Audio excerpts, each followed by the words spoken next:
नौकरानी एक घर के लिए कितनी जरूरी होती है, आइए देखते हैं। अरे बहू, ये देख, सारा साबुन बर्तन में रह गया। ये नौकरानी कोई काम नहीं करती, गंदा काम करके चली जाती है और ढेर सारा पैसा ले जाती है। अरे मम्मी जी, उसने तो साफ किया ही था। मेरे ही हाथ से इस ग्लास में सर्फ गिर गया था। अरे बस कर झूठी, उसे बचाने के लिए सारी जुगत लगा ले, लेकिन मैं तो इसे निकाल कर ही रहूंगी। हमारे जमाने में ना कोई नौकरानी थी और ना ही ये चिकने बर्तन। चूल्हे के जले बर्तनों को राख रगड़ कर साफ किया करती थी मैं। अरे माँ जी, मैं कहाँ बचा रही हूँ उसे। और वैसे भी आजकल नौकरानी जरूरत नहीं, स्टेटस सिंबल बन गया है। अब आप बताओ, मैं मुन्ना को नीचे घुमाने ले जाऊं तो लोगों से क्या बोलूं? झाड़ू पोछा खुद लगा रही हूँ। लोग सीधा यही पूछते हैं कि कौन सी नौकरानी काम कर रही है तेरे घर पर। अरे बस कर, ये भी कोई बात होती है?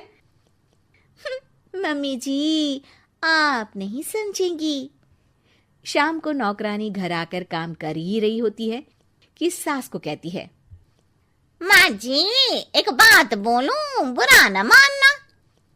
अरे वैसे तो मुझे तेरी शक्ल ही पसंद नहीं है, बात क्या खाक पसंद आएगी। अरे माँ जी, सुन तो लीजिए क्या कह रही है। तो मैंने कौन सा उसका मुंह पकड़ लिया है? अरे माँ जी, वो लाल साड़ी पहनती हो ना, ना पहना करो।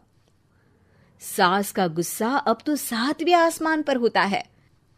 अरे वाह जी वाह, क्यों ना पहना करूं? और तू होती कौन है ये बताने वाली कि मैं क्या पहनूं क्या ना पहनूं?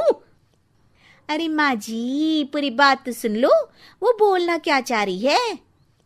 अरे बुरा न मानो आंटी जी। अरे कौन है आंटी? अपनी उम्र देखी है तूने? 2-4 साल ही छोटी होगी मुझसे और मुझे आंटी बोल रही है। बहू सर पर हाथ रख लेती है। अरे अच्छी खासी उम्र दराज हो और आंटी ना बोलूं? मैं तुम्हारी बहू से भी 4 साल छोटी हूँ। क्यों दीदी? बोलती भी क्या, एक तरफ सास यानी पति की माँ, तो दूसरी तरफ नौकरानी जिसके बिना घर का काम नहीं चल सकता। वो दरअसल माँ जी की शादी भी बहुत जल्दी हो गई थी ना। अच्छा ये झगड़ा छोड़ो, ये बताओ तुम माँ जी को लाल साड़ी पहनने से क्यों मना कर रही हो? वो ना, इनकी उम्र की सारी औरतें सोसाइटी में इनके लिए बात करती हैं कि तुम्हारी सास बुढ़ी घोड़ी लाल लगाम है। बहू को ये सुनकर गुस्सा आ जाता है। अरे वाह वाह, कौन बोलता है जी? खुद क्या है यहाँ की औरतें, बाल सफेद लेकिन टाइट जींस और कोई कुछ भी पहने। अरे पहनना हमारा निजी हक है, किसी को कुछ हक नहीं बनता कि वो मेरी सास के लिए कुछ बोले। मैं आज ही जाकर माँ जी के लिए लाल जींस लेकर आऊंगी, फिर देखो कोई क्या बोलता है। अरे चुप लाल जींस।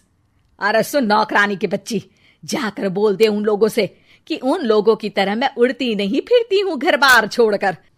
अपने बच्चों और नाती पोतों में मन लगाती हूँ, ना कि सारा दिन ताश के पत्तों में आंख गड़ाकर 3 पत्ती खेलूं। नौकरानी वहां से चली जाती है। वैसे बहू, नौकरानी के क्या फायदे हैं ये तो पता नहीं, लेकिन सबसे अच्छा तो ये कि पता चल जाता है कि कौन किसके लिए क्या बोल रहा है। सोसाइटी में तेरा नौकरानी रखने का इरादा बिल्कुल ठीक था। अगले दिन उन लोगों के घर की बेल बजती है। बहू दरवाजा खोलती है कि सामने कुछ औरतें खड़ी होती हैं। अरे बहू, कहाँ है तेरी सास? बुला जरा। अरे बहन जी, आप सारी एक साथ आइए आइए, कैसे आना हुआ? अरे 3 पत्ते खेलने आई हैं, क्यों खेलोगी?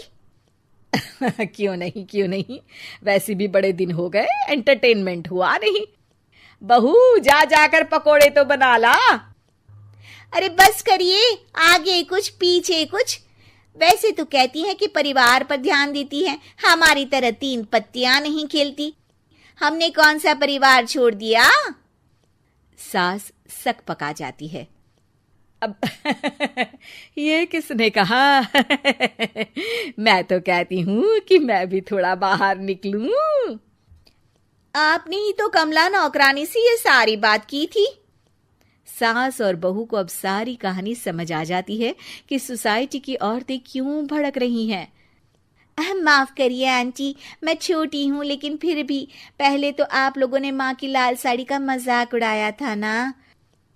हाँ हाँ, उड़ाया था, लेकिन उससे पहले तो तुम लोगों ने हमारी जीन्स के बारे में बात की थी। अरे क्यों ना पहने हम जीन्स, तुम्हारे पैसों की थोड़ी ना है। सास और बहू सर पकड़कर बैठ जाती है। देखा बहू, ये खेल कर गई तेरी नौकरानी, यहाँ की बात वहां तो वहां की बात यहाँ। दोनों किसी तरह औरतों को समझा बुझाकर घर भेजती है और कसम खाती है कि नौकरानी को नौकरानी ही रहने देंगी।